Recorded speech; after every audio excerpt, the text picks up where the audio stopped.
Jeremias 29:18 bisa, misa e planang kumitim paboso, planang pa paz e no pa calamidad.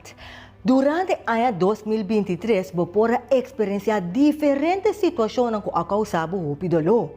E porta pera de família, amistades ng trabalho e hasta quiebra de hogar. Sin embargo, dapat ating também diferentes situações ou ocasiões com a causa hope, gozo e alegria. Bunutin control de situações com a sociedade, ni desnang com loba e sociedade, pero si botin control de bo escojo e bo confiança em Deus. Focus riba e cos ng bom. Gratisi Dios pa vida. Gratisi Dios sa bokasa, boyunang, amistades ng kultura ka contribuir na mejor kalidad de vida e bo desarrollo personal.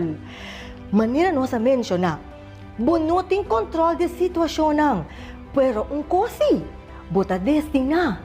Manila Jeremias 29:18 bisa, pabuting paz, may de calamidad e situação que não tem controle de. Pues, gradeci para ano 2023 e vorwakos ng bom de ano 2024. Pa sombra, bota bendiciona e destina pa logra cos ng grande. Ami, iku etim de Gispa Bosa, ta desejabo un próspero ano 2024.